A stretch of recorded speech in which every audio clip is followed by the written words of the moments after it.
Imagine this. It's Thanksgiving night, November 26, 1857. The plantation house outside Little Rock, Arkansas, glows with candlelight. Music drifts out from the ballroom. Wealthy guests laugh, drink, and toast the future of the South. But inside those same walls, something unnatural is about to happen, something so terrifying that the local authorities buried it for more than 100 years. The official records say nothing. Newspapers never mentioned it. And yet, whispers survived. They say a man, an enslaved man named Sampson, snapped his master's neck with his bare hands. That part isn't unusual. Stories of rebellion were common in the South. But what made this one different, what made people whisper long after, was the way it happened. Because Sampson's strength that night wasn't human. Witnesses swore he could crush a man's skull in one hand, bend iron into spirals, and leave his palm prints pressed into solid oak beams so deep they remain today. County officials who tried to cover up the event spent the rest of their lives insisting they saw something that defied natural explanation. And this is the story the Rutledge family spent fortunes to bury. But buried things have a way of clawing back to the surface. The Rutledge plantation. To understand what happened that night, you need to know the place. About 20 miles south of Little Rock, the Arkansas River curved through bottomland so rich you could drop a seed and come back to find a field of cotton. This was Pulaski County's wealth belt, 3,000 acres of cotton, corn, and livestock, all worked by nearly 200 enslaved people. At the heart of it rose the Rutledge Mansion, a Greek Revival fortress of white columns and red brick, with a wraparound veranda and iron balconies that looked down on the fields. For the enslaved, it was a symbol of fear. For visitors, it was a monument to Southern ambition. The man behind it all was Colonel Jeremiah Rutledge. Born in Massachusetts, educated as a lawyer, he had chosen to move south. And unlike men who inherited their plantations, Rutledge designed his empire with cold calculation. He kept ledgers of punishments. He charted the breeding potential of human lives like cattle. He believed cruelty was not a flaw but a science. Neighbors whispered about his methods. Some admired him, others shuddered, but no one doubted his ambition. The man called Sampson. Among the enslaved community, one man stood apart. His name was Sampson. He was taller than most, 6'4", broad-shouldered, with hands that looked like they belonged to a blacksmith's hammer. But it wasn't size alone that marked him. It was what he could do. Sampson had been purchased 3 years earlier from a bankrupt Louisiana planter named Boudreaux.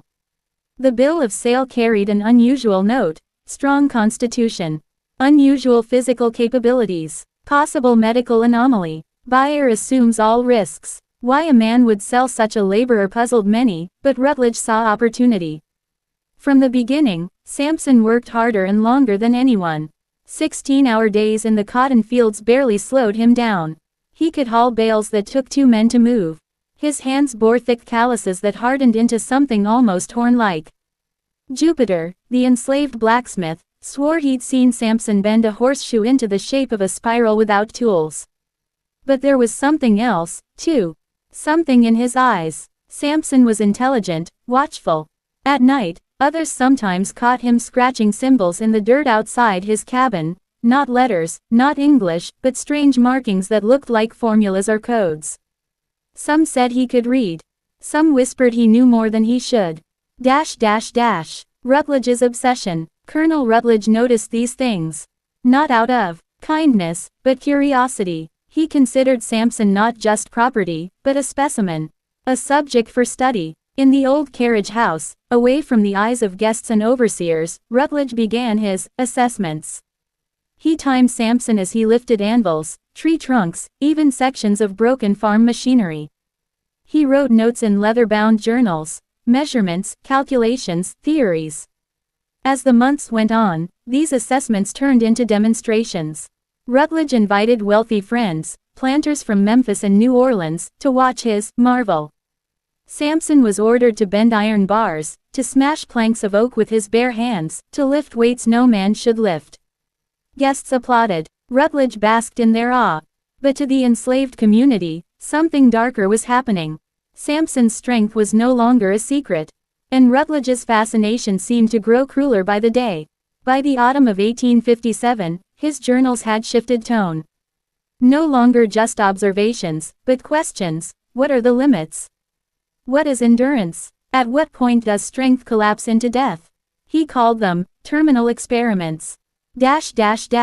Thanksgiving approaches. As November rolled in, the plantation buzzed with preparation. Rutledge planned his grandest Thanksgiving yet. 40 guests, fine wines shipped from New Orleans, delicacies brought by riverboat from as far as Baltimore. But the centerpiece was not the food. It was Sampson. Rutledge promised his guests a demonstration they would never forget. Something that would make his name the most talked about in Pulaski County. Something that would show not just wealth, but mastery. The enslaved workers heard whispers of it through half-open doors and careless remarks. Servants glimpsed Rutledge's journals on his desk, scribbled notes about acceptable losses and final thresholds. And Sampson listened. He listened to every word. A change in Sampson. The closer Thanksgiving came, the more people noticed a change in Sampson. His movements grew deliberate, almost mechanical, as though every step was planned. His questions became sharper, about the mansion's layout, about the colonel's routines, about which servants had access to locked rooms. Jupiter, the blacksmith, later swore that Sampson had asked him where the iron bars were kept, and how many men guarded the mansion during parties. Something was coming. The morning of the feast. Thanksgiving morning, 1857, dawned cold and bright over the Arkansas River. In the kitchens, Molly Crittenden, the head cook, barked orders as pots clattered and ovens roared. 50 guests meant a feast of epic scale: roasted turkeys, pies, candied yams, delicacies most enslaved people would never taste. Out on the veranda, Sampson worked silently, trimming lamps, moving tables, setting chairs. Those who labored alongside him swore he moved differently that day, economical, as if conserving every ounce of strength. He looked toward the mansion often, studying its windows, its doors, its stone steps. By nightfall, candles would glow in every room. Wine would flow, and Sampson would be called into the great hall for Rutledge's grand experiment. What no one yet knew was that by the next morning, Colonel Jeremiah Rutledge would be dead, and Sampson would vanish into the Arkansas wilderness, leaving behind only handprints in oak, whispers in Pulaski County, and a secret too dangerous to print in any newspaper. The story of what really happened that night begins here. Check mark end of part 1, 1000 words. Do you want me to continue writing part 2, 1000 words, in the same style, picking up with the Thanksgiving dinner and the events leading up to the deadly confrontation? Part 2, the night of the grand demonstration. Imagine being in that carriage house on Thanksgiving night, 1857. The torches flickering, the smell of smoke and iron in the air, 40 of the most powerful men in Arkansas society standing shoulder to shoulder. They had come expecting a spectacle, something to boast about at dinner tables for years to come. Instead, they saw a man kill his master with his bare hands. Not slowly, not with struggle, but with terrifying, effortless power. Colonel Jeremiah Rutledge's neck snapped like a twig. The sound was so sharp and sudden that more than one guest later swore they'd heard it in their dreams for decades after. And then, silence. A silence so deep that even the crickets outside seemed to pause. A voice they were never supposed to hear.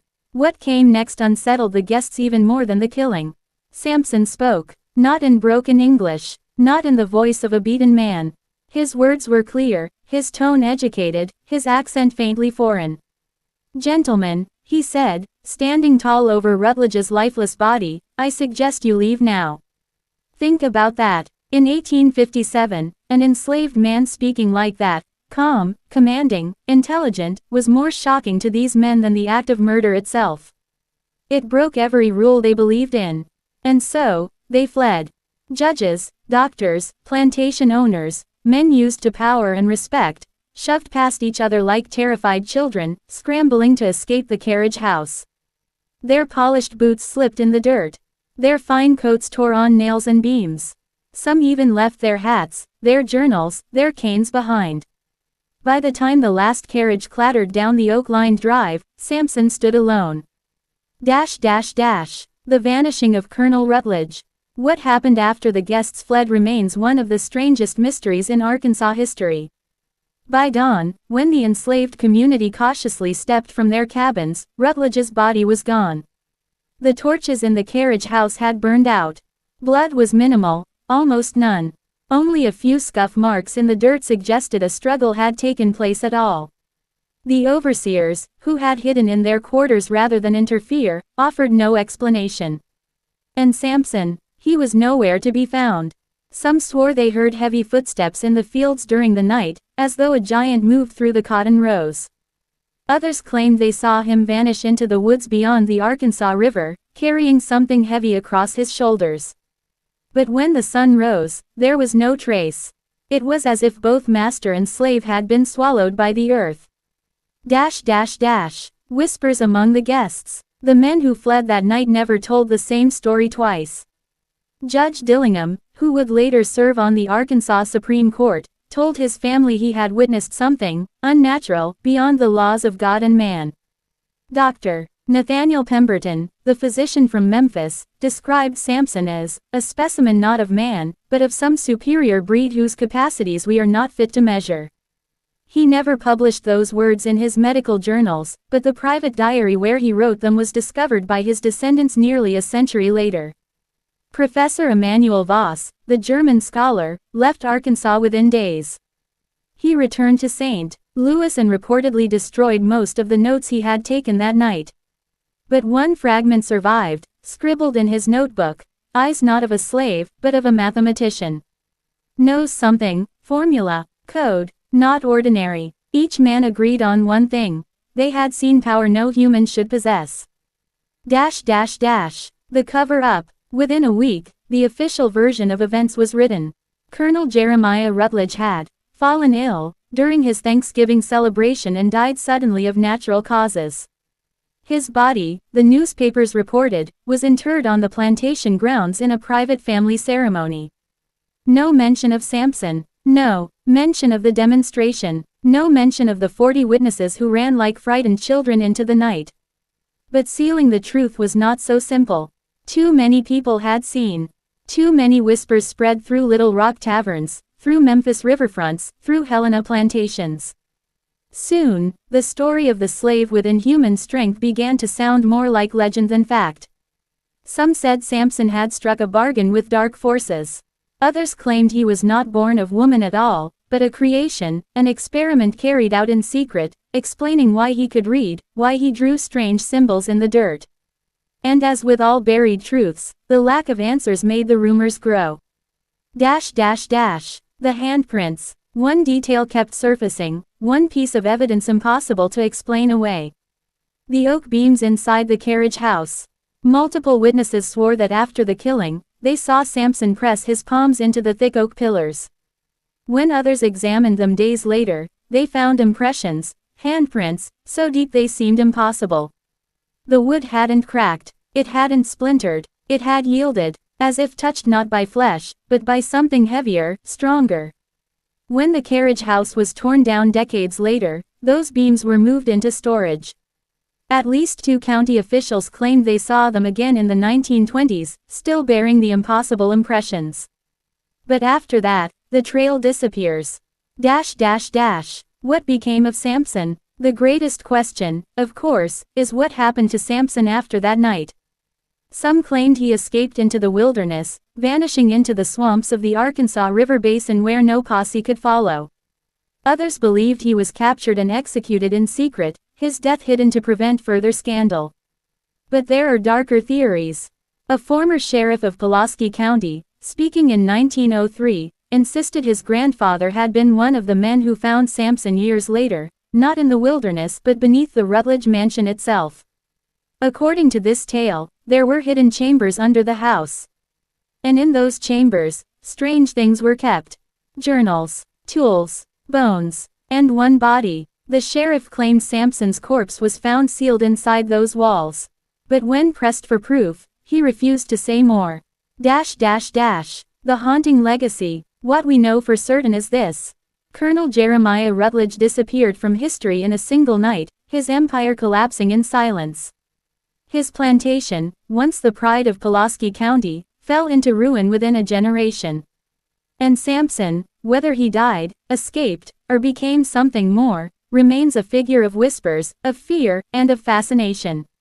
Even today, locals say that on cold autumn nights, when the river fog drifts across the fields, you can still hear the crack of a branch snapping in the wind. Only it's not a branch. It's a memory, a sound that once echoed inside a torch-lit carriage house on Thanksgiving night, 1857. And it is only the beginning of what the Rutledge plantation was hiding. Check mark end of part 2, 1000 words. Do you want me to continue with part 3, 1000 words, focusing on the aftermath, the official cover-up, and the strange disappearances that followed in Pulaski County? Part 3, the vanishing shadow of Sampson. Imagine waking up one morning and realizing that a man, stronger than any you've ever known, has simply vanished. No blood, no body, no footprints. Just empty air where flesh and bone should have been. That's exactly what happened after the brutal Thanksgiving night of 1857 at Rutledge Plantation. Sampson, the slave who had broken every chain, killed his master, and defied the natural order of the South, was gone. He had disappeared as if the earth itself had opened its mouth and swallowed him whole. But his absence was not silence. Instead, it echoed through Arkansas like a curse. By dawn on November 27, the entire county buzzed with fear. Telegrams clicked and rattled toward Little Rock. Riders galloped across muddy roads to summon sheriffs, militia, and judges. What they found when they arrived was something no lawman, no planter, and no priest could explain. The aftermath. The Rutledge house was still, but not with peace, more like a graveyard waiting for burial. The slaves whispered among themselves, afraid to speak too loudly, as though Sampson might still be nearby, watching. Sheriff Thomas Breckinridge, a man known for his iron will, rode in at first light with a small army of deputies. They expected blood on the walls, the body of a colonel sprawled on the ground, maybe even a rising rebellion of slaves ready to fight. But what they discovered was worse. The plantation was frozen in time. The carriage house was smashed, beams bent like twigs, iron bars twisted as though a giant had gripped them. Yet not a single drop of blood stained the earth. No trail of footsteps led away. And the body of Colonel Rutledge was gone. The men searched every corner, every patch of dirt. They dragged the ponds. They combed through swamps. They tore apart cabins and haylofts. But there was nothing, no trace of Sampson, no corpse of Rutledge. Just broken wood, frightened slaves, and a mystery that chilled even the hardest lawman to the bone. The witnesses. The slaves were questioned, but their answers only deepened the riddle. He was tall, they said. He was strong, but beyond that, they spoke in vague, fearful tones, as if Sampson had never truly been one of them. It was as if he was both familiar and foreign, present yet distant, a shadow in human form. Only Jupiter, the plantation blacksmith, dared to speak more openly. His voice trembled as he told the sheriff, Sampson, he could work all day without tiring. Not like other men. It was like he was powered by something different, something unnatural. Sheriff Breckinridge pressed him for details. At night, Jupiter whispered, I seen him drawing in the dirt. Strange numbers, not like ours. And he'd mutter in some tongue I never heard before. Not prayers. Not words of a slave. More like orders. Like he was commanding someone, or something, we couldn't see. The deputies shifted uncomfortably. Men who'd faced down bandits and killers now found their stomachs twisting at the thought that Sampson might not have been entirely human. The search. For weeks, search parties swept the wilderness. Bounty hunters from New Orleans, Memphis, even St. Louis came chasing the $500 reward, a fortune in those days. Posters went up describing Sampson in the simplest terms. Greater than, large Negro male. 6'4". Extremely dangerous. Approach with caution. But the description was so plain it could have matched a dozen men. And the harder they hunted, the stranger the reports became. Some swore they saw a towering figure moving through the woods at night, silent as fog. Others found campsites with massive footprints and trees bent or uprooted like weeds. A planter near Pine Bluff complained that his slaves were restless, whispering about a man called the Strong One who would come to set them free.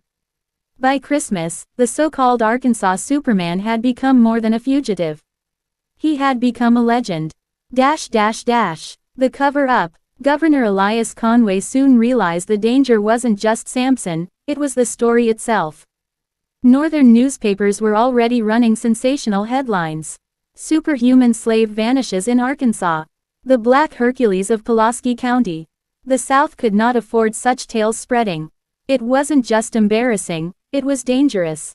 A story like that could spark rebellion. So, the governor ordered silence. The bounty was cancelled. Posters were pulled down. Records of the investigation were sealed. Anyone who spoke too loudly about Sampson risked punishment.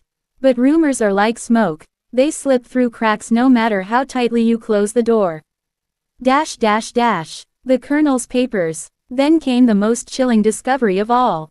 When Rutledge's estate was finally settled, officials found a hidden compartment in his desk. Inside were letters and receipts that painted a horrifying picture. Correspondence with northern universities about human experimentation. Orders for chemical compounds from Boston and New York. A shipping bill for pharmaceutical equipment that had arrived just weeks before Sampson did. And at the very bottom, a contract. Signed by Colonel Rutledge, and by someone calling himself only Subject S. The handwriting, identified by the house slaves as Sampson's. What kind of contract could a slave have signed?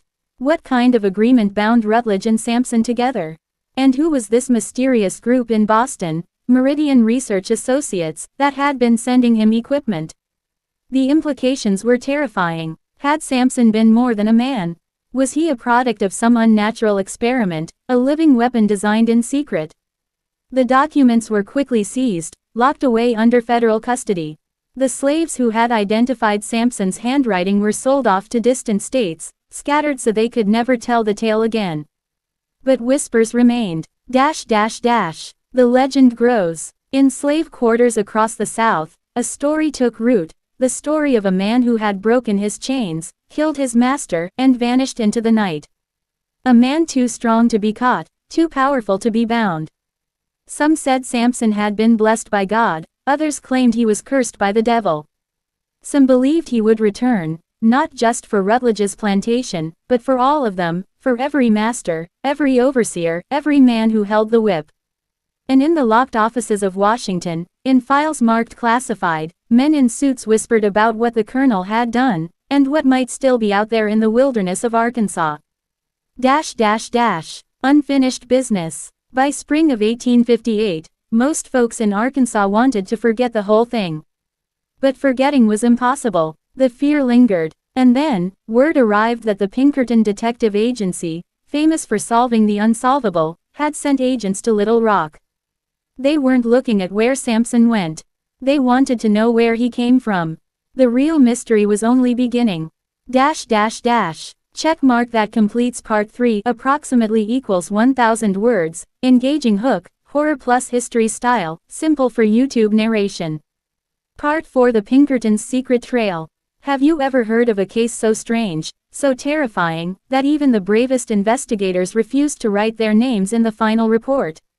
That's what happened in Arkansas in the spring of 1858, when the famous Pinkerton Detective Agency, known for chasing down train robbers and killers, found themselves staring into something much darker. What they uncovered about Sampson and the Rutledge plantation was not just crime.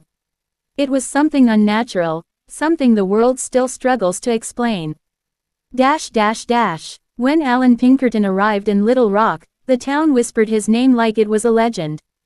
He had built his reputation tracking dangerous men across the frontier, catching criminals others thought impossible to find. But Sampson was not like other men. Even Pinkerton admitted privately that he wasn't sure if they were hunting a fugitive, or something else entirely. Pinkerton didn't waste time. He and his two top agents, James McParland and William Ruggles, set up headquarters in a rented boarding house near the courthouse. They didn't question frightened slaves or confused overseers the way Sheriff Breckinridge had months earlier. Instead, they began where no one else had, with the records of Colonel Rutledge himself. The colonel's hidden papers had already been locked away by the governor, sealed tight by federal order. But Pinkerton had a way of opening doors others couldn't. Within 2 weeks, his men had secured copies of the documents, smuggled to them by a sympathetic clerk who claimed he couldn't sleep, knowing what he had read. What those documents described was horrifying. Rutledge had been corresponding with men in Boston and New Haven, men connected to scientific societies experimenting on the limits of the human body. One letter described Subject S as having shown extraordinary physical durability, rapid healing, and cognitive patterns inconsistent with his origin. Another referenced injections, special tonics, and treatments that had left Sampson capable of exertions exceeding natural design. But it was the contract with Meridian Research Associates that chilled Pinkerton most. The signatures, Rutledge's bold hand and Sampson's uneven scrawl, told a story of a man who had perhaps agreed to his own transformation. Why would a slave sign such a contract? Was it forced? Was it bribed? Or had Sampson known something more? The detectives pressed deeper. They traveled south to New Orleans, following the trail of shipping manifests that listed crates of laboratory glassware, rare chemicals, and medical devices purchased for Rutledge Plantation. At the docks, a stevedore admitted unloading one such crate and nearly dropping it. He remembered because it wasn't filled with glass at all, it had been heavy like iron. Inside, he swore, he heard something shift and scrape, like metal grinding against bone. When Pinkerton showed him Sampson's likeness from the wanted poster, the dockworker grew pale. "I saw him," he muttered. "Not on the plantation. Here, in New Orleans. He wasn't chained. He wasn't guarded. He walked straight off that boat like he owned it." This was months before Rutledge officially purchased him. Back in Arkansas, the detectives began hearing darker stories. Bounty hunters who had pursued Sampson deep into the bottomlands sometimes never returned. Those who did came back broken, swearing they'd seen glowing eyes in the swamps at night, or heard guttural voices chanting in a language that didn't belong to any tribe or tongue they knew. One hunter, missing his left hand, claimed he had cornered Sampson near the White River. "He wasn't hiding," the man whispered. "He was waiting. He came at me, not like a man, but like thunder wearing a body. And when he touched me, my rifle bent like kindling." McParland dismissed the story as nonsense. But Pinkerton made careful notes. Then came the first true horror of their investigation. In April of 1858, the Pinkertons rode to an abandoned plantation near Pine Bluff, following rumors that Sampson had passed through. The main house was still standing, though the shutters creaked and the yard was overgrown. They entered cautiously, weapons drawn, expecting squatters or runaway slaves. What they found was a scene straight out of nightmare. The dining hall was filled with long tables, but instead of food or dishes, the wood was carved with deep grooves, symbols that looked half mathematical, half religious. Burned candles sat in puddles of wax, some melted so completely into the table that only blackened wicks remained. And scattered across the floor were shackles, broken, twisted shackles that no human hands could have snapped. Upstairs, the horror deepened. In one of the bedrooms, they discovered journals belonging to the former overseer. His final entry read, "Greater than, the strong man has come. He says freedom is not given but taken. He says the fire will spread. I cannot sleep. The walls are moving. God help us all." The very next page was smeared with something dark and sticky, something that looked like dried blood. From that day on, Pinkerton's men no longer spoke openly of Sampson. They called him only the subject in their private notes. And slowly, they began to realize something chilling: they weren't the only ones hunting him. In May, while tracing shipments of chemicals to Memphis, Pinkerton discovered a coded letter hidden inside a laboratory ledger. It was signed not by a local doctor, but by a representative of Meridian Research Associates. The letter spoke of recovering the specimen and ensuring the project's continuity. That meant only one thing: somewhere out there, in the shadows, men with far more power and resources than Pinkerton were also looking for Sampson. And unlike the detectives, they weren't interested in justice. They wanted their experiment back. The summer of 1858 was long and feverish in Arkansas. Rumors spread faster than the humidity. In the slave quarters, whispers grew louder, of a figure moving through the swamps, freeing the chained, leaving broken iron in his wake. To the plantation elite, he was a terror, a ghost story to frighten children. But to the enslaved, he was becoming something more. A savior. Some claimed Sampson could not be killed. Others said he had become something beyond human, a weapon born of cruelty, now turned loose against its masters. Every story made him stronger, every whisper adding fuel to the fire. Pinkerton wrote in his private diary, "Greater than, we chase not a man, but a myth. And perhaps the myth is more dangerous, for it grows larger with every mile we travel." By August, Allan Pinkerton himself, tough, rational, skeptical, was ready to quit. He told his agents to prepare to return to Chicago. But before he could leave Arkansas, something happened that made him question everything he thought he knew about Sampson. A midnight rider arrived at their boarding house, pale with fear, claiming he had seen a figure near the Arkansas River. A man of impossible size, dragging chains behind him, moving through the fog. Pinkerton saddled his horse at once. When they reached the riverbank, the mist lay thick as cotton. At first, there was nothing. Then McParland shouted, and there, on the far side of the water, stood a towering shadow. The figure paused, lifted something heavy, an uprooted tree trunk, and hurled it into the current as if it were nothing. Then, with a voice like gravel and thunder, it spoke a single word across the water.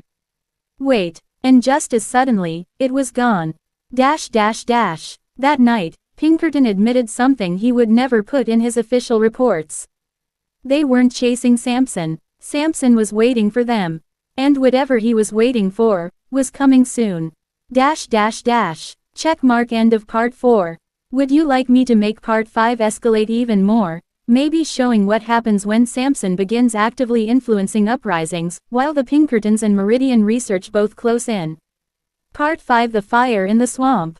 Do you believe a man can become a legend while he is still alive? In the autumn of 1858, that's exactly what happened in Arkansas. The name Sampson no longer belonged to one runaway slave. It had become a word of fire. To the masters, it meant terror, blood, and rebellion. To the enslaved, it meant hope, freedom, and something that felt bigger than any man, a force of nature. But behind this legend, Allan Pinkerton and his men discovered a trail of events so dark, so soaked in blood and whispers of the supernatural, that even hardened detectives refused to speak of it years later. By September, the swamps near the White River were alive with stories. Whole patrols of slave catchers vanished. Plantations reported fires at night, their fields set ablaze by unseen hands. Overseers were found dead in their cabins, throats crushed, bones shattered, while the slaves they had once commanded had disappeared into the wilderness. The local planters cried for military aid. Governor Conway sent militia companies to patrol the rivers.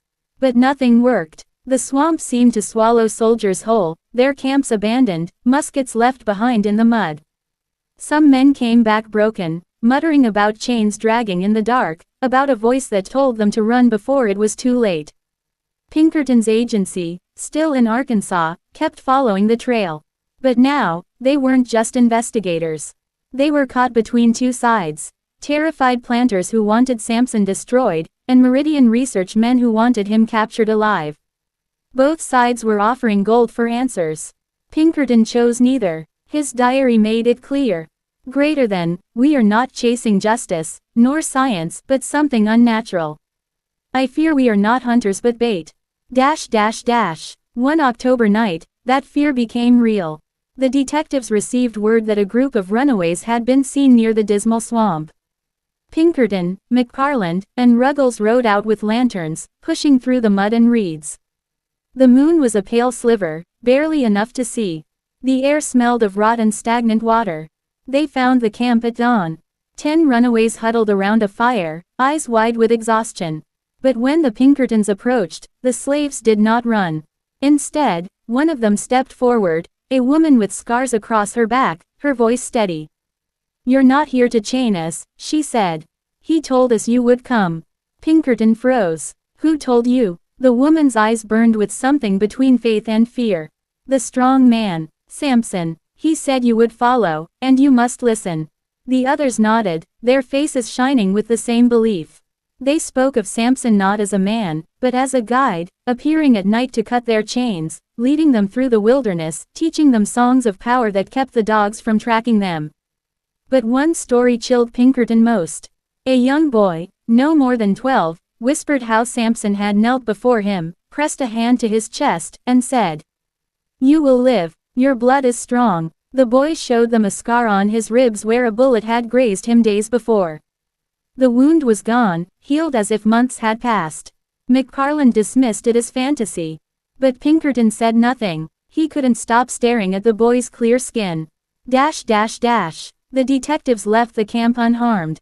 But that night, as they camped near the river, something happened that none of them ever forgot. The swamp grew quiet, too quiet. No frogs, no owls, no night insects. Then, from the mist, came the sound of chains dragging. Ruggles stood, hand on his revolver. "He's here." A shadow emerged, taller than any man. Sampson. His eyes glowed faintly in the lantern light, not red or yellow, but something pale and cold, like moonlight trapped in flesh. Pinkerton spoke first, his voice calm. "Sampson, we're not here to capture you. But we need to understand." For a moment, silence. Then Sampson spoke, slow and heavy. "Understand? You cannot. You are too late. The fire has started." Before they could answer, he stepped back into the mist.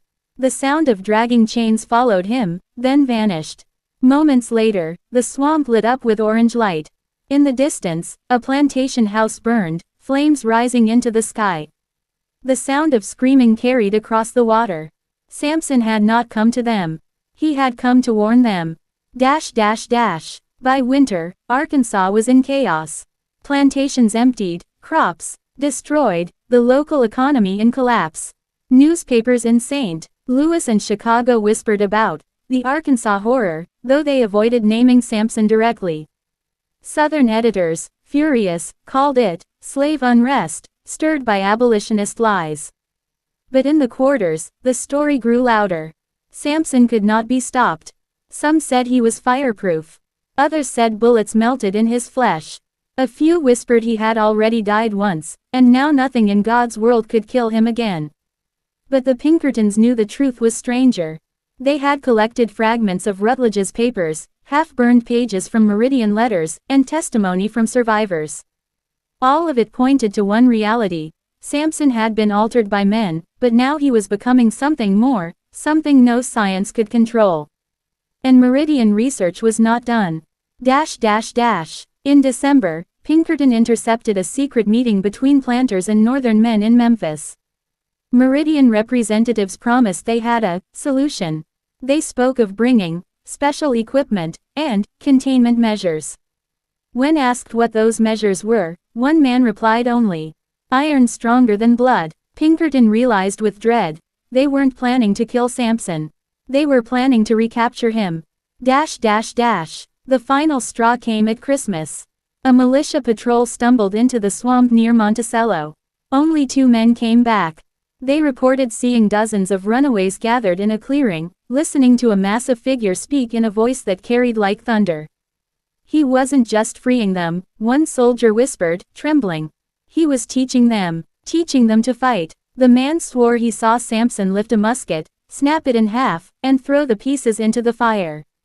Then Sampson raised his chains high, and the crowd roared as if possessed. The patrol fired on the gathering. But the bullets seemed to do nothing. The men swore the runaways rose as one and charged, their eyes wild, their screams louder than the muskets. The soldiers fled into the swamp, leaving their dead behind. By New Year's Eve of 1858, Allan Pinkerton wrote his most chilling entry yet. Greater than, I have hunted killers, thieves, and traitors. But never before have I seen the birth of a myth. Sampson is no longer one man. He is an idea, and an idea cannot be chained. An idea cannot be shot. If Meridian fails to contain him, then Arkansas may burn, and with it, perhaps the whole South. Pinkerton closed his diary with one final line, scrawled so hard the ink tore the page. God help us if he survives the winter. Check mark. End of part 5. Would you like me to push part 6 toward the real climax, where Meridian finally makes their move, bringing monstrous, iron cages, and secret weapons to trap Sampson, but horror follows when the experiment turns against everyone. Part 6. The Iron Coffins. Do you know what fear tastes like? Not the sharp kind that comes from a gun at your head, but the slow, rotting kind that spreads like swamp water in your stomach. By the spring of 1859, that was the taste in Arkansas. Sampson was no longer just a runaway. He was a storm, a ghost in chains, a story whispered by both slave and master alike. But if the people feared Sampson, then the Pinkertons soon learned, Meridian research was worse. It began in March. A riverboat docked in Helena under armed guard. Inside its hold were massive crates made of iron, each stamped with the letters MRCO. The men who unloaded them worked silently, wearing black coats despite the southern heat. Locals whispered that no one saw them eat, drink, or even speak much. Their eyes were described as cold as frogs. Allen Pinkerton and McParland were already in Helena, following rumors. They watched as the crates were loaded onto wagons bound for the swamps. When Pinkerton tried to ask questions, he was warned off by militia. Private cargo, they said. Scientific equipment. But a dockworker, drunk on whiskey, whispered the truth. Those ain't crates for no equipment. Those are coffins. Coffins made for the living. Days later, the first hunt began. Pinkerton, hiding among the reeds with his spyglass, saw Meridians, specialists, marching with chains, hooks, and rifles that looked different from any musket he had seen. They carried strange boxes with gears and valves, hissing steam into the night. They found a camp of runaways, 15 men and women, resting under cypress trees. Instead of firing, Meridian's men unleashed something worse. From the boxes came a burning hiss, and suddenly the swamp was filled with a choking yellow smoke. The runaways coughed, clawed their throats, fell to their knees. That's when the iron coffins came. Built like cages with spikes inside, they were dragged forward on wheels. Screaming captives were shoved into them, the iron slamming shut like the jaws of a beast. Pinkerton could hear the metal screeching as the people inside beat against it, blood smearing the bars. One of Meridian's men laughed. Now we'll see if the strong man comes for them. And he did. The swamp shook that night. Sampson rose out of the mist, chains glowing faintly as if hot from an unseen fire. His eyes blazed with cold fury. With a roar, he tore through the soldiers, snapping rifles, flinging men like rag dolls. Bullets struck his chest, but he didn't fall. But Meridian had prepared. A massive net of iron chains, weighted with hooks, was thrown over him. Sampson roared again, shaking men off like ants, but the net held fast. For a moment, Pinkerton thought they had done it, captured the uncatchable. Then the horror began. The prisoners inside the iron coffins screamed louder, their voices rising into something inhuman. Their eyes, visible through the bars, glowed the same pale fire as Sampson's. They pulled against the iron spikes, bleeding but not stopping, their chains rattling in rhythm with his. McParland muttered, "Sweet Christ. They're feeding off him." And then, silence. The prisoners stopped screaming. Their bodies went limp. The coffins fell still. Sampson froze, looking at them with something like grief.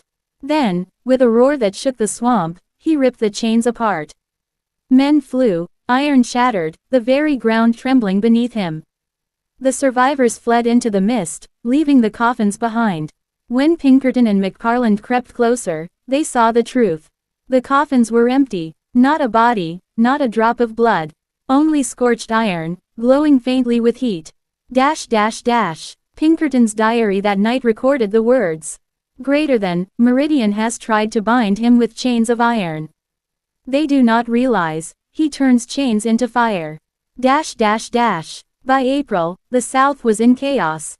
Word of the Arkansas Rebellion spread north, though newspapers softened it to disturbances. Farmers abandoned plantations. Militia refused to enter the swamps. Whole towns whispered about ghost fires seen at night, burning with no fuel. But Meridian was relentless. In Little Rock, Pinkerton learned from an informant that new shipments were arriving, larger cages, stronger chains, weapons designed not to kill but to capture. One letter, stolen from a Meridian agent, spoke chillingly. Subject is no longer human. Containment is priority. Life capture essential for Phase 2. Phase 2. What did that mean? Pinkerton grew convinced.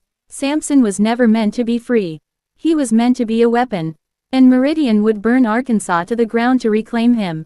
The most terrifying event came in May. Near Monticello, a plantation house exploded in fire. Survivors swore they saw Sampson walking through the flames, chains dragging, his figure taller than ever. But the master of the plantation, before he died, cried out that Sampson had not come alone. He had seen figures, many of them, emerging from the fire. Men and women, their eyes glowing, their voices chanting. They weren't men anymore, he screamed, clutching his burned skin. They were his army. The story spread fast. Some said the spirits of the enslaved dead had risen to follow him. Others whispered Sampson was making the living into something new, something stronger. By summer, Meridian grew desperate. They unleashed new horrors. Dogs bred unnaturally large, soldiers wearing iron masks, even machines that spat flame. Pinkerton and McFarland, caught between sides, could only watch. One night, hiding on the riverbank, they saw the unthinkable. Meridian had captured a child. A runaway boy, no older than 10, was thrown into an iron coffin. The specialists waited for Sampson. But when he came, the coffin did not scream. Instead, it glowed from within. The child's voice rang out, not in fear, but in a low chant that echoed like thunder. Break the chains. Burn the masters. The Meridian men panicked. They fired into the coffin, but the bullets melted against the bars. Sampson lifted the coffin in his arms. The glow spread from the iron into his body, brighter and brighter, until the swamp itself seemed lit by unnatural fire. Then he was gone, vanished into the mist. The soldiers fled, abandoning everything. Pinkerton, shaken, wrote only one sentence that night. Greater than, he is no longer fighting for freedom. He is building something far worse. By the end of 1859, Arkansas was a haunted land. Plantations burned nightly. Families fled north, leaving houses to rot. The swamps echoed with chains and chanting. But the worst news came from Meridian's headquarters. Pinkerton intercepted a coded letter. The field tests have failed. The subject's power grows beyond control. But Phase 2 must proceed. Prepare the iron vault. Prepare the blood rites. The true experiment begins. And so, Part 6 closes with a truth more terrifying than fire or chains. Sampson was not just a man made strong. He was the beginning of something Meridian had planned all along, and the experiment had only just begun. Checkmark. End of Part 6.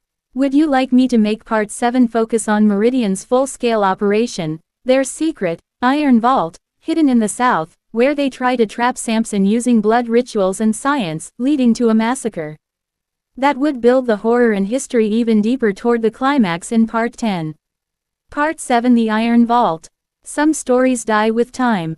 They fade, like smoke after a fire, remembered only in fragments. But some stories cling, carved into the bones of history. The Iron Vault was one of those. Even today, when old men in Arkansas sit by the river at dusk, they still whisper of it, the night the South tried to trap the devil, and instead found hell itself. By the winter of 1859, Sampson's legend had grown unbearable.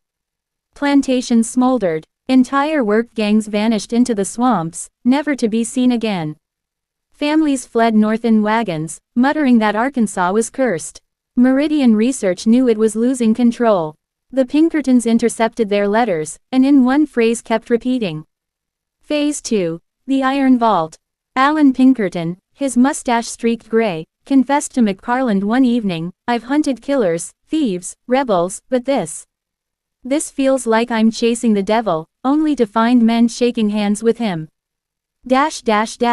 The vault lay hidden deep in the Washita foothills, beyond rivers no map marked. Its entrance was disguised as a stone quarry, but Pinkerton's contacts whispered the truth. Beneath the rock, Meridian had built chambers of iron, a labyrinth designed not to hold treasure but to contain something alive. The Pinkertons bribed a wagon driver to describe what he had seen when delivering supplies. Cages stacked like honeycomb, all iron, dripping with rust though they were new. Men in white coats daubing chalk symbols on the floors. And at the center, a coffin, not wood, not stone, but iron carved with faces, screaming faces. They called it the vault. It was here Meridian planned their grand ritual. They lured Sampson, not with soldiers, not with fire, but with captives. Dozens of runaways were seized, chained, and dragged into the vault.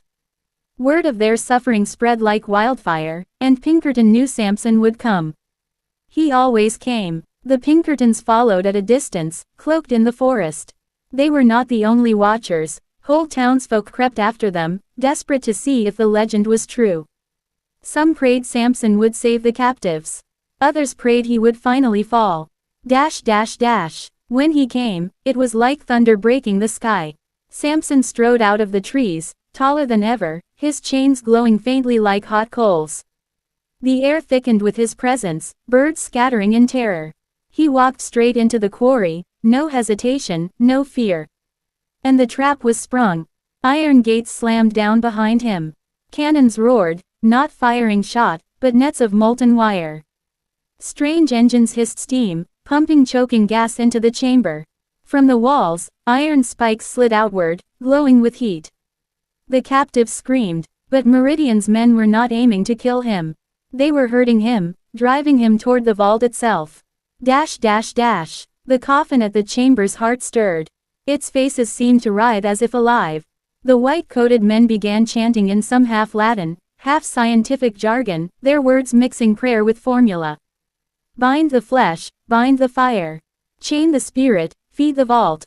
They opened the coffin. What lay inside was worse than nightmare. Not empty space, not a bed for a body, but a pit of black liquid that smoked without fire. Faces rose from it, human faces, screaming silently before sinking again. The air smelled of burnt iron and blood. McParland gagged. Sweet Jesus, that's no coffin. That's a mouth. Sampson roared. The sound shook dust from the rafters. He tore free of the molten wires, his chains snapping like threads. Bullets struck him, cannonballs tore at the ground, but he did not fall. He charged, and the vault swallowed him. The iron coffin rose, jaws clamping shut around his body. His chains flailed, his roar echoing like thunder, then muffled into silence. The faces on the coffin stretched wide in grotesque smiles, glowing with his fire. For a moment, Meridian cheered. They had done it. They had caged the strong man. But history remembers differently. The cheering stopped when the vault began to shake. First a rumble, then a quake. Cracks split the iron floor. The black liquid boiled, bubbling up the walls. Captives in their chains screamed as the iron cages around them began to melt. From within the vault came a sound no man should hear, the sound of hundreds of voices, all chained together, screaming in one breath. The coffin glowed red hot. The faces on its surface twisted, eyes opening, mouths wailing. Then it burst. Sampson emerged, taller, broader, his skin glowing with fire beneath.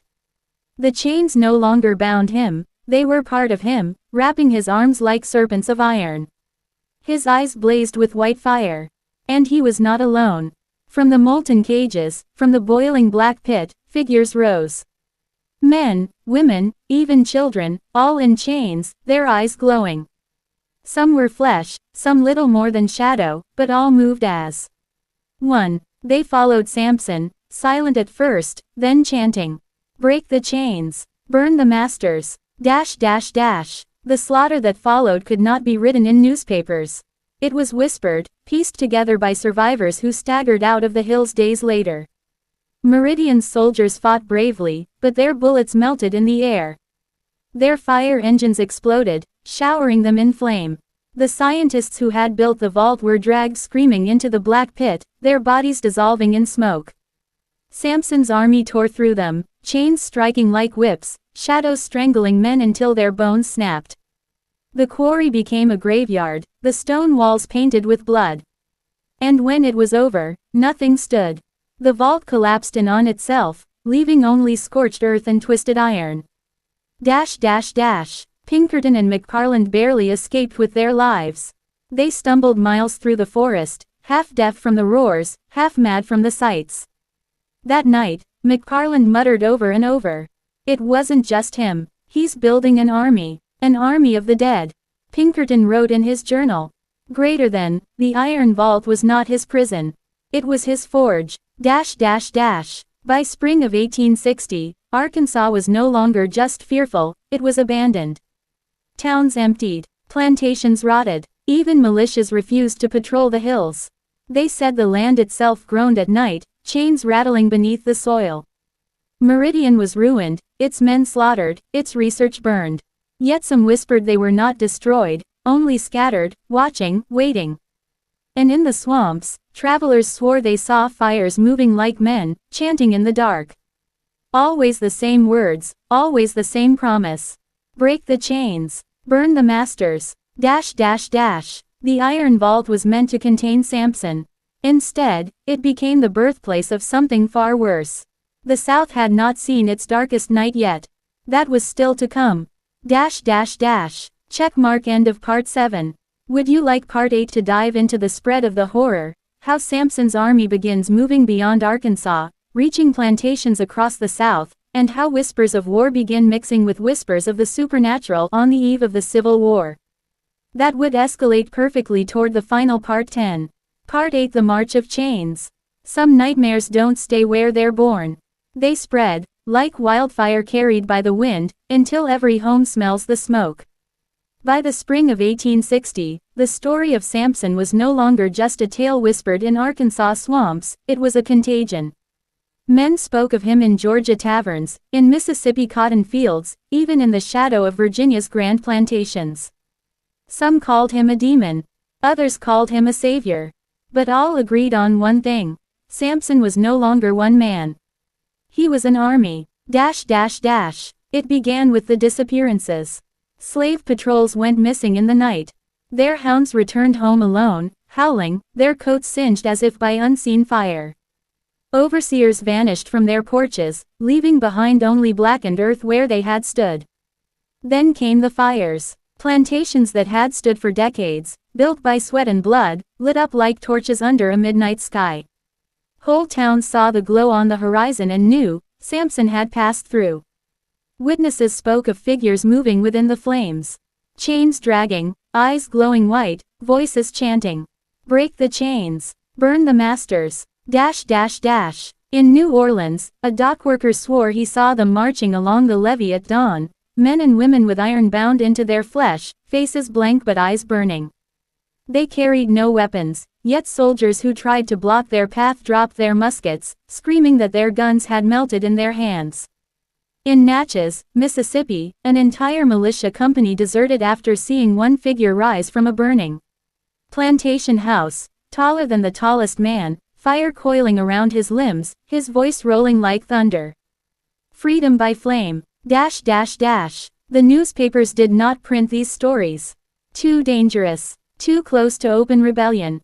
Instead, official reports spoke of bandits, raiders, insurrectionists. But in back rooms, among sheriffs and generals, the truth was whispered with trembling lips. Sampson was real, and he was moving east. The Pinkertons tracked him. Alan Pinkerton and his partner McParland moved in secret, following scorched trails, interviewing survivors too broken to lie. They pieced together a map, marking where Sampson's army had struck.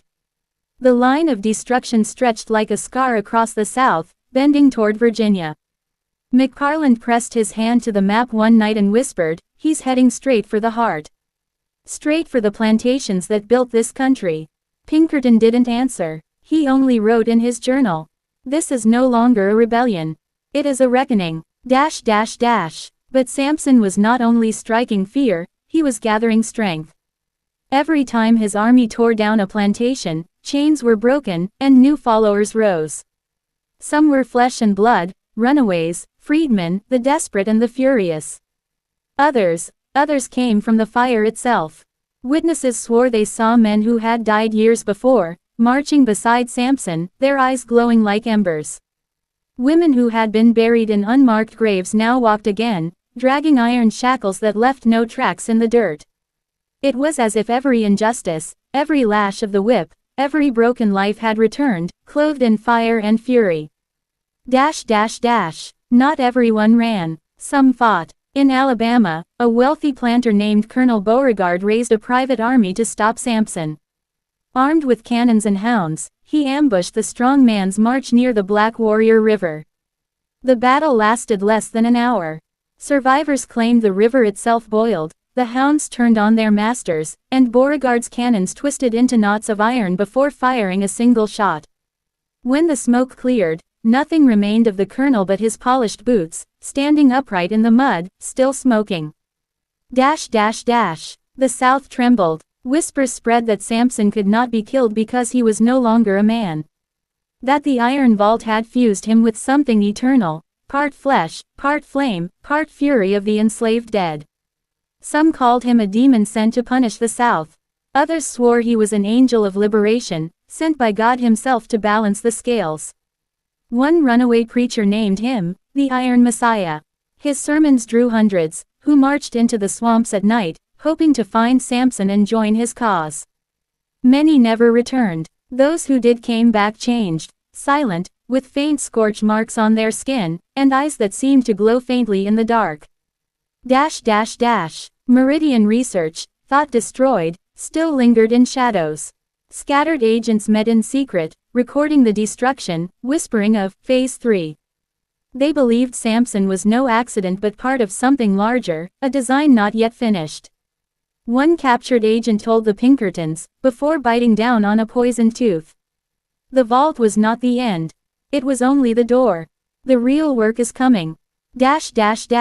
Meanwhile, the nation itself stood on the brink. In Washington, senators roared in debate about secession, states' rights, and slavery's future. But beneath the politics ran another fear, one not spoken aloud in marble halls. What if Sampson reached the capital? McFarland wrote, "This land is splitting. Half for freedom, half for bondage. Sampson walks straight down that crack. If he is not stopped, he will tear the whole nation apart before war ever comes."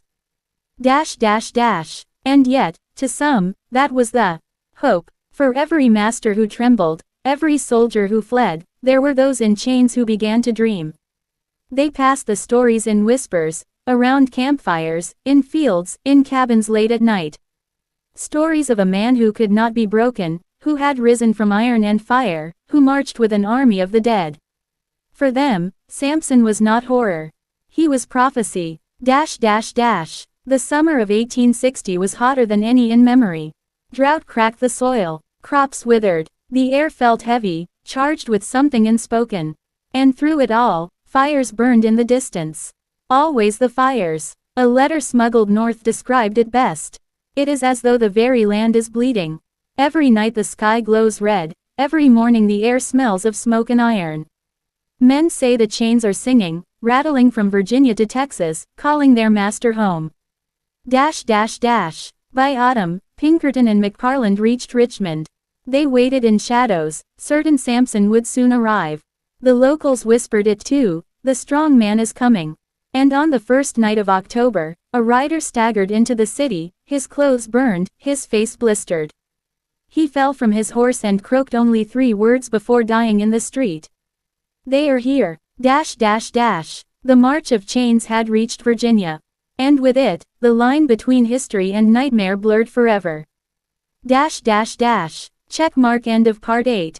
Would you like me to make Part 9 the point where Sampson's army clashes with soldiers and politicians as Civil War sparks, blending horror with real history 1861 battles and push the terror to its peak before the final Part 10? Part 9 Blood and Iron. War is supposed to have rules. Armies wear uniforms, flags fly high, and battles are fought on chosen fields. But when the first shots of the Civil War rang out in April 1861, there were no rules left in the South. Not when Sampson and his army of chains walked between the living and the dead. It began in Richmond. By the time Sampson's march reached the capital of Virginia, the city was already split in fear. Politicians argued in halls lit by candlelight. Some demanded more soldiers to stop him. Others whispered about cutting secret deals, promises of freedom in exchange for mercy. But Sampson made no bargains. He never spoke to governors, never sent envoys. His answer was fire. On a stormy night, Richmond's outskirts lit with flames. A plantation outside the city fell to ashes, its overseer found blackened, his mouth stretched open in a scream no human throat should make. Witnesses swore the walls of the house shook as though struck by cannon fire, though no army approached. Instead, they saw them, marching. Figures in chains, silent, dragging iron across the cobblestones. Behind them came Sampson, taller than any man, eyes burning white, voice rolling like thunder. The land remembers. The fire remembers. You cannot silence us. When word reached Washington, panic broke loose. Abraham Lincoln had just taken office, and the Union was fracturing. Secession threatened to pull the country apart, but the reports of the strong man chilled even hardened generals. Some dismissed it as superstition, Southern hysteria. But Allan Pinkerton, now head of Lincoln's security, knew better. He had seen the scorch marks with his own eyes. He wrote in his secret journal, "If this war is to be won, it is not only men we fight. Something older walks among us, wearing the chains of the broken." The first true clash came at Manassas. July 21, 1861. Union soldiers marched south, expecting an easy victory. But the Confederacy had its own armies waiting. The battle was brutal, smoke and cannon thundering across the fields. Yet in the middle of it, both sides saw something neither could explain. As the sun dipped low, fire rose. From the woods, a column of chained figures marched across the battlefield, ignoring bullets and bayonets. Men froze where they stood. Horses screamed and bolted. A Union officer swore he saw his dead brother among them, eyes glowing, shackles fused to his wrists. And then Sampson appeared. The strong man strode across the carnage, musket balls striking him and flattening like raindrops against stone. Cannons fired, but the barrels split, belching fire back on their own crews. Soldiers on both sides fled in terror as he raised his arms, and the chains of his followers writhed like serpents, wrapping around men and pulling them screaming into the fire. The Battle of Manassas was remembered as a Confederate victory. But among those who had seen, they knew, it was no army that won that day. It was Sampson. The war grew darker. Everywhere the armies marched, stories followed. A barn burned in Tennessee, and soldiers found the bodies inside fused to their chains, as if welded in iron. In Kentucky, scouts vanished in the night, their rifles found twisted into knots of steel. In South Carolina, women swore the rivers turned red, not with blood, but with rust, the taste of old chains washing downstream. The soldiers began to whisper. Some called him, the Iron Curse. Others, the Fire Messiah. No matter the name, they knew the truth. Sampson was no longer a man. He was the embodiment of every lash, every shackle, every cry that had been ignored. But not everyone feared him. In the slave quarters, the whispers became songs. Hymns of freedom turned into hymns of fire. Men and women fled north not just to escape but to join Sampson's march. Even free men in the north began to speak of him as a symbol, proof that justice walked the earth, though it came with smoke and terror. A Union soldier wrote in his diary, "We are told we fight for liberty. But I have seen liberty, and it is a man of fire and chains, and God help me, I do not know if we can stand beside him or against him." Meridian research did not die. In secret rooms in Baltimore and Charleston, their surviving agents studied the fires left behind. They collected ashes, fragments of melted iron, and the bones of Sampson's followers. One report, never published, described them as neither dead nor alive, flesh bound with iron, animated by something unseen. The researchers whispered of the vault, of experiments not yet completed. They believed Sampson was only the beginning. One agent wrote before disappearing, The fire walks freely now. But there are others waiting in the dark, buried deeper, older, stronger. Sampson was the key that turned the lock. By winter of 1861, fear had taken root in both armies. Union generals worried Sampson would strike Washington itself. Confederate leaders feared he would turn his fury on them next, for slavery was their lifeblood. In both camps, soldiers woke screaming from dreams of chains dragging across frozen ground, of firelight creeping beneath their tents. And in the distance, every night, a glow burned on the horizon. Always the fire. Pinkerton followed as close as he dared. He recorded Sampson's path. Across Virginia, into Maryland, shadowing the very root of war. McFarland once asked him, "Do you think he will choose a side?" Pinkerton answered, "He has already chosen. His side is fire." The strangest tale came from Harper's Ferry. A small band of Union soldiers was stationed near the ruins of John Brown's raid. One night, they swore they saw Sampson himself walking through the burned-out arsenal, his chains dragging across the same stones where Brown had stood years before. Some said the two figures met, Brown's ghost and Sampson's fire, standing side by side in silence. By morning, the soldiers had fled, leaving their rifles behind, too shaken to ever speak of it again. The war continued, battles raged, men died, but wherever the armies clashed, the rumors of Sampson grew. Some said he marched at night only. Others swore the fire never slept. Some believed he wanted to burn the South to ashes. Others feared he meant to burn the whole nation. And through it all, one truth remained. He could not be stopped. The winter of 1861 closed with snow falling on burned fields, with cannons frozen in silence, and with the sound of chains rattling through the cold night air. The war had only just begun. But Sampson's march was older than war. And his fire was far from finished. Checkmark. End of part 9. Would you like me to make part 10 the final part, where Sampson's legend reaches its climax, his last march, the merging of horror and the Civil War's bloodiest days, leaving behind a legacy that feels both history and nightmare? Part 10 The Last March. They said the Civil War was fought over states' rights, over politics, over the Union itself. But in the smoky corners of taverns, in the whispers of soldiers by the campfire, another story grew.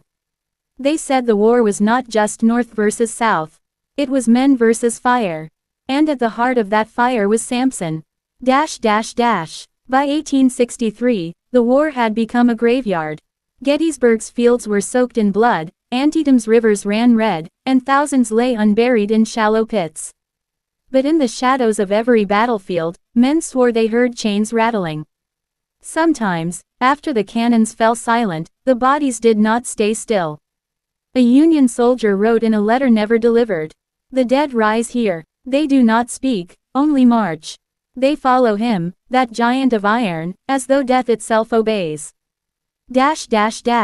The Union High Command could no longer ignore the whispers. President Lincoln called Allen Pinkerton into a candlelit chamber and asked plainly, "Can he be stopped?" Pinkerton did not answer at first. His face was pale, his hands trembling. At last, he said, "Not by bullet, not by steel. He is not a man anymore. He is the curse of every broken body in chains." Lincoln bowed his head, whispering a prayer. But prayers could not stop the fire.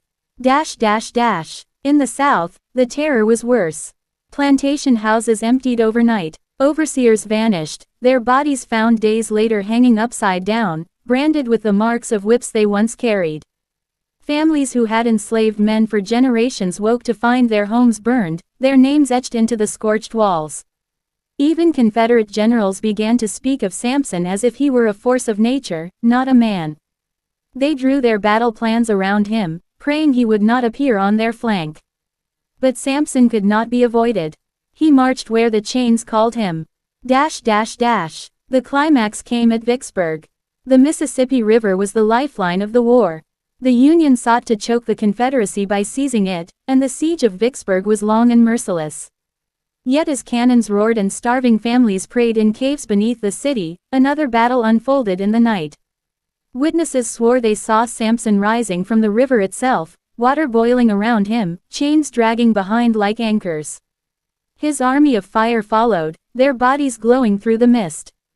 Union and Confederate soldiers alike froze, muskets forgotten, as he strode across the battlefield. Every cannon turned toward him, and every cannon burst apart. The sky lit with fire as if the heavens themselves had opened. One soldier wrote later, "The strong man did not fight for North nor South. He fought for the chained. He burned the earth until the chains broke. I saw men drop their rifles and tear the shackles from their slaves, crying for mercy. But Sampson's march carried a price. The more he burned, the less human he became. His skin was no longer flesh, but iron cracked with flame. His voice shook the earth like thunder, words no longer fully human. Some said he had become the very spirit of bondage itself, neither man nor angel, but a judgment walking the earth. And with judgment came hunger. By late 1863, entire towns were found empty, their people gone, their iron gates twisted into knots. Fires burned without wood to feed them. Chains lay scattered, but no living soul remained. Some whispered that Sampson no longer distinguished between master and slave, soldier and civilian. That once freed, his fire consumed all. Pinkerton followed him until the end. The final account comes not from a general, not from a soldier, but from the detective himself. In his private journal, later locked away and discovered only in fragments, he described what happened near Appomattox in 1865. The war was nearly over. Lee's army was collapsing. Grant pushed forward. Peace was on the horizon. But Sampson did not stop. Pinkerton wrote, "He was larger than ever, his chains endless, dragging like rivers of iron. Behind him marched thousands, the dead and the forgotten, faces I recognized from burned plantations, from prisons, from battlefields. He was not leading them to war. He was leading them home." At Appomattox, as Lee prepared to surrender, soldiers on both sides swore they saw the horizon burning. Sampson's army appeared one last time. But instead of striking, they stopped. The strong man raised his arms, and for the first time, there was silence. The chains fell. Men watched in awe as the fiery figures dissolved into ash, carried away on the wind. The flames dimmed, the air grew still, and then Sampson himself, iron giant, fire-born, curse of centuries, knelt. His body cracked and shattered, his chains sinking into the earth. Where he fell, the ground split open, swallowing him whole. By morning, there was nothing left but scorched soil. The war ended soon after. Slavery was abolished. The nation began to rebuild. But the scars remained. Farmers plowing near Appomattox claimed their blades struck iron buried deep, chains fused into stone. Soldiers spoke of hearing rattles in the night long after the surrender. And in the ruins of the South, some swore that if you walked alone where the plantations once stood, you could still see fire glowing in the fields, and a figure watching from the trees. Pinkerton's last note read, "He was not a ghost. He was not a demon. He was justice, raw and merciless. And though his march has ended, I fear one truth above all, chains may fall, but fire never dies." And so the legend of Sampson, the strong man, did not end with the Civil War. It lives in whispers, in the crackle of fire on a dark night, in the rattle of chains when no one is near, in the reminder that the past never sleeps, and justice, once awakened, cannot be chained again. The war had many victors, many losers. But the fire belongs to Sampson. Check mark. End of part 10. Final part. Fire. If this story sent chills down your spine, don't let the fire die here. Right finger subscribe for more haunting tales of history and horror. Speech balloon. Share this with friends who dare to hear the truth that chains still whisper. Writing hand. Drop your thoughts in the comments. Do you believe Sampson still marches when the night is silent?